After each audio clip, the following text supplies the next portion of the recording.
1960, Hubert Koutoukou Maga proclame solennellement l'indépendance de la République du Dahomey. Cette ancienne colonie française obtint ainsi sa souveraineté nationale et internationale. Alors, 58 ans après le retrait du colon des affaires administratives et politiques, l'ex-république du Dahomey, aujourd'hui République du Bénin, est à nouveau face à son destin et fait un bilan de son parcours. Eh bien, spécial Indépendance Bénin reçoit pour vous M. Kojo Pierre Tchéoucha. Il est ancien membre du Parti révolutionnaire populaire du Bénin, ancien instructeur au Centre national d'éducation révolutionnaire. Mesdames, Messieurs, bienvenue à vous dans cette émission.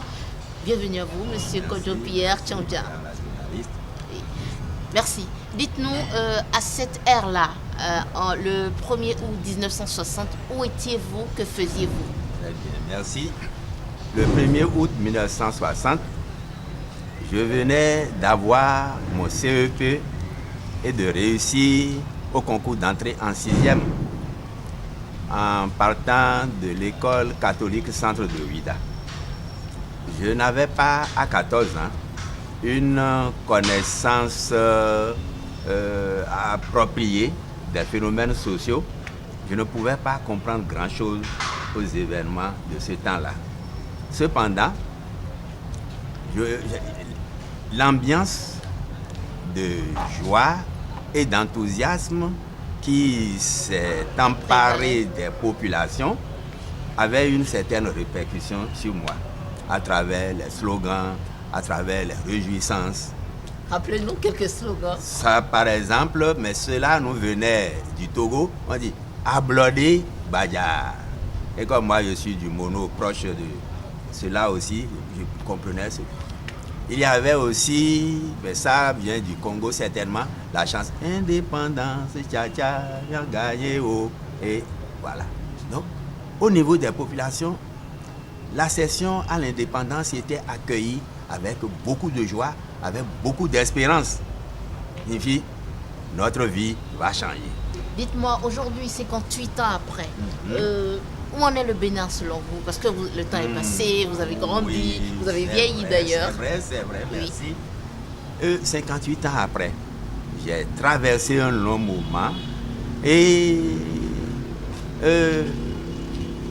beaucoup de choses ont changé, mais nous avons beaucoup de problèmes à résoudre. Beaucoup de choses ont changé positivement. Il nous reste beaucoup de problèmes à résoudre et il faut que nous prenions conscience de ce qui nous reste encore à faire, que nous nous y attenions pour que l'enthousiasme de 1960 ne se transforme pas en un désespoir qui s'empare des jeunes Africains aujourd'hui qui vont se jeter dans la Méditerranée. Bon, je suis encore un peu fier de ce qu'on ne dit pas, beaucoup de Béninois sont là-bas, mais les problèmes sont les mêmes. Il nous faut résoudre beaucoup de problèmes pour donner un nouvel espoir à nos enfants, de telle manière qu'ils ne regrettent pas l'indépendance que nous avons acquise en leur nom. Dites-moi, Monsieur Kojo Pierre Tchéoucha, un aspect qu'on n'aborde pas très souvent lorsqu'on parle des indépendances, c'est la place de la royauté au Bénin. Dites-nous aujourd'hui. Aujourd'hui, c'est vrai, nous sommes passés de Dahomey au Bénin, mais la royauté existe toujours. Oui. Mais on remarque que ce n'est plus la même influence qu'avaient les rois qu'ils ont aujourd'hui. Quelle est votre lecture de ça? Ok. La royauté, donc la monarchie en tant que forme de gouvernement, a existé à un moment donné. Dans le progrès des sociétés, cela ne correspond pas à la forme qui permet l'épanouissement du grand nombre de populations. La royauté. Oui, c'est la monarchie. La république est une forme de gouvernement supérieure à la monarchie. Bon, qu'est-ce que moi j'en pense? Déjà, à l'arrivée des colons, ils ont banni les rois. Ils ont transformé certains rois qui n'ont pas été, comment l'appelle-t-on, exilés, en collaborateurs de simples chefs cantons et autres. N'est-ce pas? Mais ça ne veut pas dire que les personnalités qui assument le pouvoir dans les royaumes ne peuvent pas être des personnalités patriotes, ne peuvent pas être des gens positifs.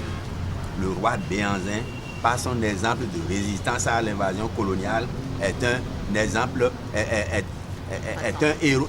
Il est immortel et il sera toujours un exemple pour les Béninois de génération en génération. On ne peut pas lui faire à lui le procès du procès du régime monarchique, parce que la monarchie est une chose, mais en tant que roi, il a accompli une tâche de ce moment, dire non à l'invasion étrangère. Justement, dans le temps là, les rois étaient écoutés, mais aujourd'hui on ne les écoute plus. Qu'est-ce qui explique cet état de choses? Non. Les rois de l'époque de l'arrivée des colons ne sont pas les rois que nous avons aujourd'hui. Parce que l'administration coloniale est passée par là, a réduit considérablement leur pouvoir. Bien sûr. Et nous avons, pour passer de l'administration coloniale à l'État indépendant, adopté le régime républicain. Bon. Donc, dans certains cas, les rois demeurent des personnalités morales qu'on peut écouter, qui peuvent inspirer de bonnes idées. Bon. Mais l'instauration folklorique des rois, je ne suis pas très pour cela. Je ne suis pas très favorable à ça. Vous pensez qu'aujourd'hui on pourrait parler d'installation folklorique de roi, c'est ça? Oui, parce que le roi a un pouvoir exécutif et un pouvoir, il incarne en même temps le pouvoir législatif, le pouvoir exécutif et le pouvoir judiciaire. C'était cela la royauté.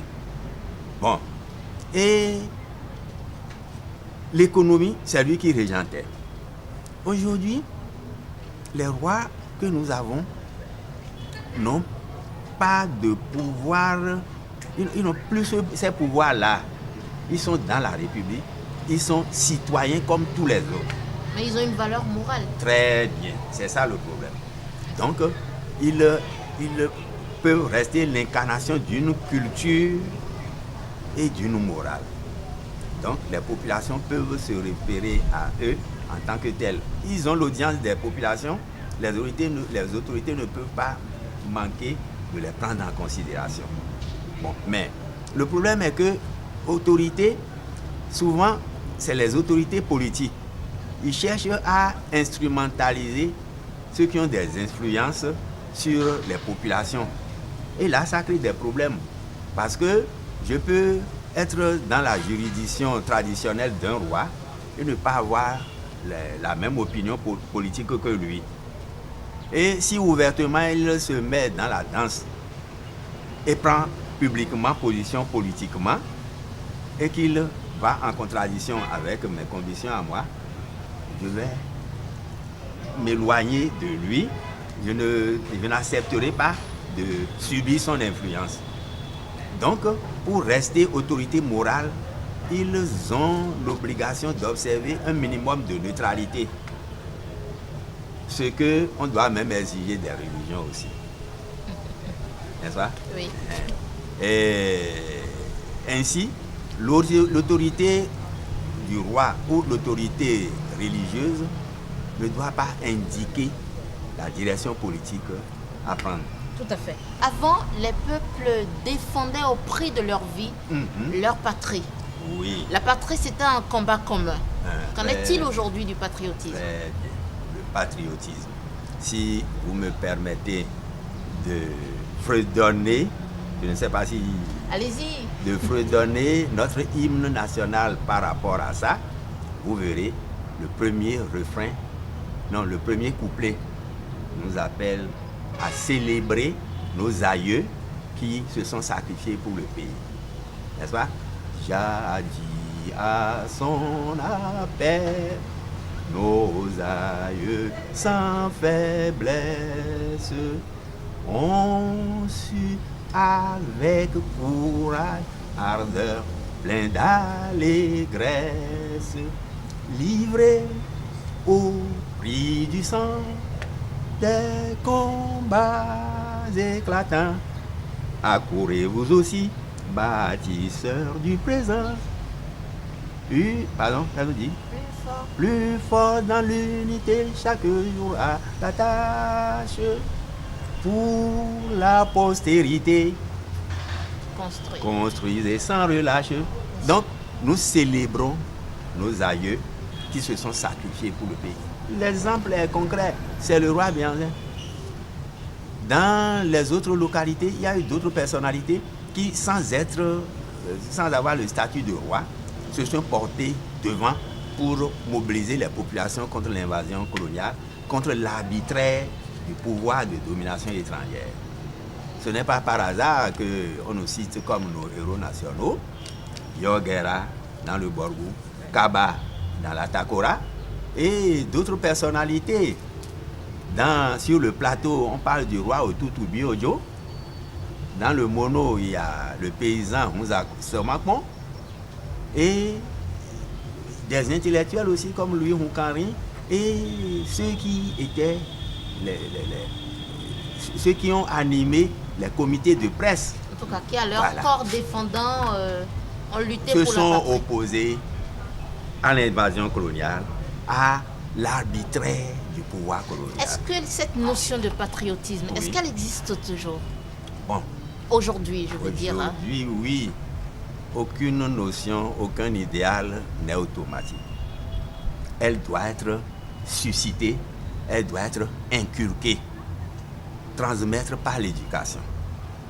Bon, par l'éducation, non pas seulement le verbiage, mais par l'exemple. L'exemple de notre génération à transmettre à ceux qui nous suivent. Bon, si on ne fait pas cet effort-là de transmettre par l'éducation le patriotisme, nous verrons le patriotisme, l'amour de la patrie, la volonté de se sacrifier pour le bien commun, céder la place à l'égoïsme, à l'individualisme, à la trahison nationale. Au regard des régimes politiques que vous avez connus, est-ce que ça existe toujours? Bon, je suis désolé de dire que aujourd'hui, plus qu'en 72-90, nous sommes portés à la recherche de l'intérêt individuel, égoïste, au détriment de l'intérêt général. Je suis désolé de le dire. Moi, j'ai suivi le président Kérékou depuis la proclamation du discours-programme, parce que cela fait appel à tous les jeunes, à toute la population, pour qu'on édifie nous-mêmes un État véritablement indépendant, une économie indépendante, n'est-ce pas? En comptant d'abord sur nos propres forces. Toutes les expériences politiques sont éphémères. Il n'y a rien de définitivement acquis. Bon, cela fait son temps. Mais quand même, l'esprit de l'amour de la patrie ne peut pas être éphémère. Cela doit pouvoir être cultivé chaque jour par les adultes en direction des jeunes. Il y avait en ces temps-là les chansons révolutionnaires qui exécutées dans les écoles, mais aujourd'hui c'est considéré aujourd'hui c'est considéré comme comment appelle-t-on, des interdits. Quand par exemple c'est les maîtres ils composaient ça. Sois fière, terre béninoise, voici mobilisés des enfants chéris qui te bâtiront par leur labeur dans la fraternité et le sacrifice. Ça venait des cours primaires, c'est les maîtres qui ont composé ça. Les enfants étaient fiers d'exécuter. Mais quel enfant d'aujourd'hui connaît ça? Mais les temps ont évolué. Est-ce que vous pensez qu'en exécutant juste des chansons, l'amour de la patrie pourrait s'inculquer. Oui. D'abord, ça commence par la parole et la chanson. L'enfant comprend ce qu'on lui dit. Mais ça ne suffit pas. Il faut lui montrer l'exemple que les aînés, les adultes, leurs actes sont conformes à ce qu'ils disent et enseignent. Donc, si ce qui est dit est suivi d'exemples dans l'exécution, l'enfant dira, ah, c'est là le droit chemin. Ça ne suffit pas. De parler, de faire chanter, il faut illustrer ce qu'on dit dans la parole par la vie quotidienne. Ok. Alors, Monsieur Pierre Kodjo Tchantcha, dites-nous, peut parler des pères fondateurs de l'indépendance. Oui. Qui sont-ils et quel rôle ont-ils quand même joué dans l'accession du Bénin à la souveraineté nationale et internationale? Très bien. Il y a les pères fondateurs officiellement reconnus et proclamés. C'est le président Hubert Maga, Akpiti Sourouminga, le président Justin Ahomadouegbe, ceux qui ont occupé des postes de responsabilité, disons depuis 1957, au moment de l'adoption de la loi cadre, jusqu'en 1960. N'est-ce pas? Je dis, c'est les pères fondateurs proclamés et officiellement reconnus. Mais, quand je réfléchis un peu à ce qu'ils nous ont fait faire jusqu'en 60 et de 60 à 1972, je pense qu'ils ne nous ont pas préparés à l'indépendance. Certains même d'entre eux disaient au référendum de 1958 pour le vote contre la communauté française ou l'indépendance, comment pouvons-nous réclamer l'indépendance quand nous ne savons pas fabriquer une seule aiguille? Donc ils considéraient que l'indépendance est une mauvaise chose. Une mauvaise chose. N'est-ce pas? Bon. Mais c'est avec eux qu'on est allé à l'indépendance. C'est leur comportement à la tête de l'État qui a fait que, après la Deuxième Guerre en 1945, tous les intellectuels de ce temps-là avaient créé un parti national, l'Union progressive du Dahomey. Leur recherche de l'intérêt personnel, leur ego, a fait que l'UPD a été disloqué. Et depuis ce moment-là, jusqu'en 1972, la vie politique de notre pays était pratiquement organisée autour de leurs 3 personnes sur la base d'appartenance régionale et tribale. Ça là, donc ça a faussé la recherche de l'unité nationale. L'unité nationale qui est indispensable pour la mobilisation de tout le peuple pour aller de l'avant. Bien sûr. Bon, ça là, ce rôle qu'ils ont joué était un rôle négatif. Leur recherche de l'intérêt personnel et dans le pouvoir, c'est moi qui dois être là. Ça là, ça a été favorable à l'instabilité politique que notre pays a connue déjà depuis la loi cadre jusqu'à l'indépendance et de l'indépendance jusqu'en 1972. Bon, ça c'est les aspects négatifs. Mais quand même, en dehors de ces choses qu'on peut leur reprocher, ils avaient une certaine honnêteté. La recherche de l'enrichissement rapide par la politique qu'on observe aujourd'hui, là, n'existait pas de leur temps. On doit leur... Mais si leur comportement fait le lit à ce à quoi on assiste aujourd'hui, pourquoi vouloir les dédouaner? Pourquoi vouloir les... Ah, oui, bon, vous savez... Oh, bon, l'homme... Aucun homme n'est parfait. C'est les conditions aussi qui déterminaient la morale et le comportement de... Je pense que, je ne sais pas, ils avaient comme fief des domaines d'anciens royaumes. Et ils pensent que c'est plus facile d'accéder au pouvoir en restant dans son fief que de lancer une idée générale, un programme national et de mobiliser les Béninois de toutes les ethnies autour de ce programme. Alors dites-moi, aujourd'hui, quelle lecture faites-vous de la politique béninoise? Oui, quelle lecture. Vous savez, j'ai traversé la période de la Révolution. J'y ai participé pendant 17 ans. Et je n'avais pas de vie personnelle, je m'y suis donné entièrement. Ce que lecture de la politique béninoise d'aujourd'hui, c'est écœurant. Pourquoi dites-vous que c'est écœurant? Je reprochais tout à l'heure à nos aînés de diviser politiquement le pays autour de 3 partis. Aujourd'hui, nous avons près de 300 partis selon les statistiques officielles.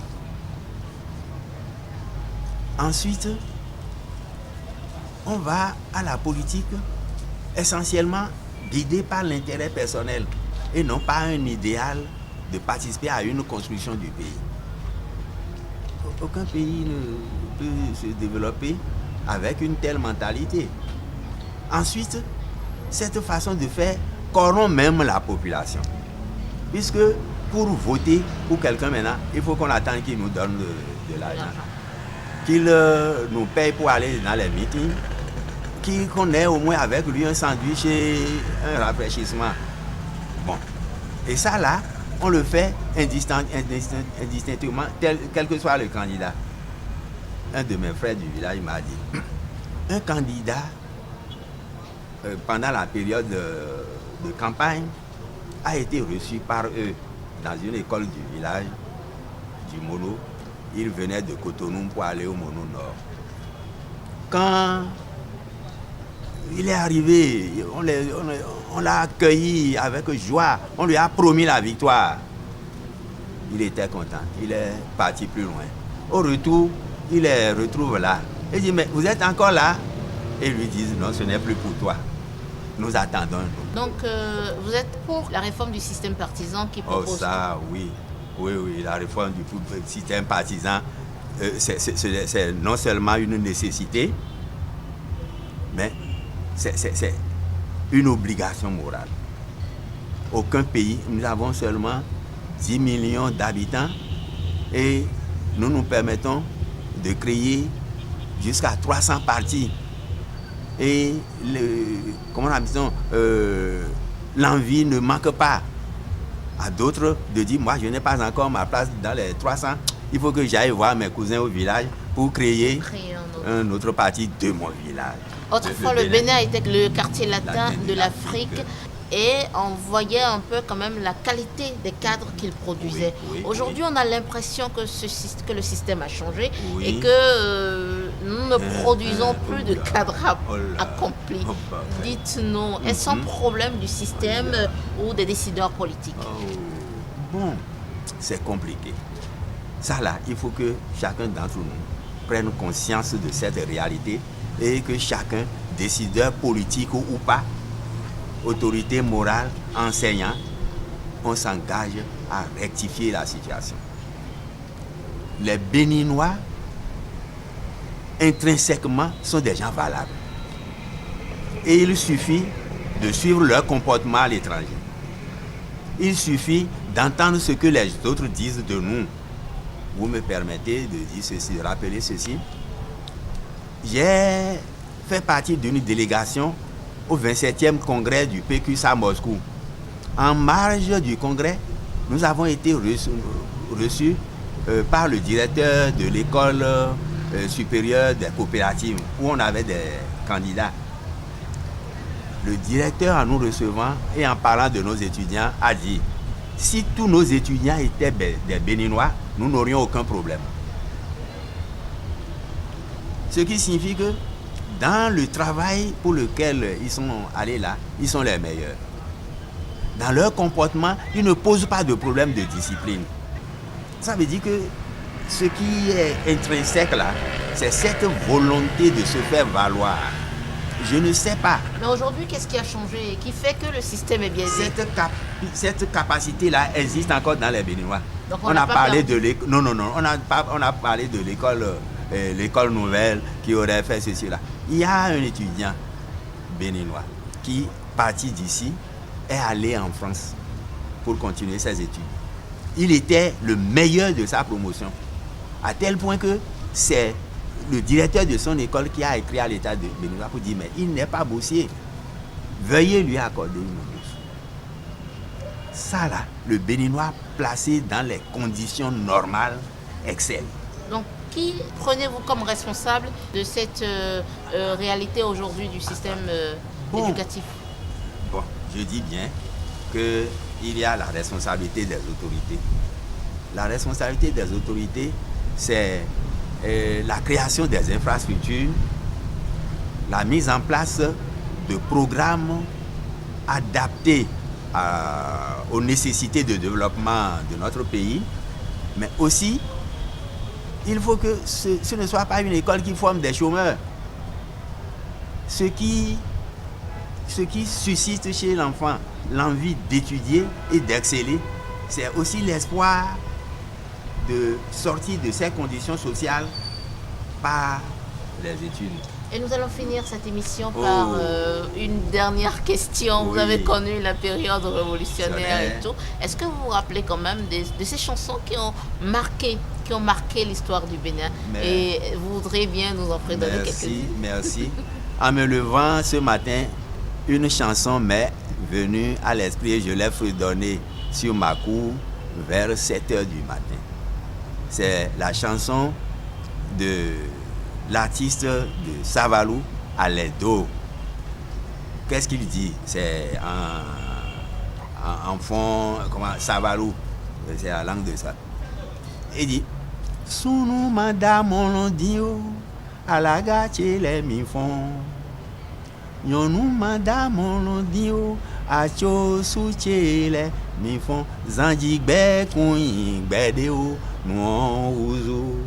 Agban de timboyan gban pinkmen mi fon bu dalo yewu we nu e mi ko gbodo to lo men osu podin to gande mron ho to vile me voa o mi bo fon bene vile mi fon o we nu suru. Et ça veut dire en quelques deux mots pour ceux qui ne comprennent pas fond ou mari. Il nous invite à nous lever tôt. Hommes et femmes, jeunes gens. Il dit, il n'y a aucun plaisir à se tirer dans le lit. Nous avons déjà accumulé trop de retard dans le pays. Levez-vous donc pour que nous nous attelions aux tâches essentielles de notre développement. Parfait. Aucun dirigeant politique, aucun chef d'État ne peut développer le pays sans l'engagement des citoyens. Merci à vous. Mesdames, Messieurs, voilà, ce sera tout pour cette émission. Voilà qui marque la fin de cette émission d'un regard de 1960 à 2018. Et nous avons reçu pour cette émission spéciale Indépendance Bénin, Kodjo Pierre Tcheouncha. Il est ancien membre du Parti révolutionnaire populaire du Bénin, ancien instructeur au Centre national d'éducation révolutionnaire. Merci d'avoir passé ce beau moment avec nous. Bonne fête de l'indépendance à toutes et à tous. Merci madame la journaliste, merci aux téléspectateurs et que Canal 3 CEDEAO remporte de grandes victoires dans son travail journalistique.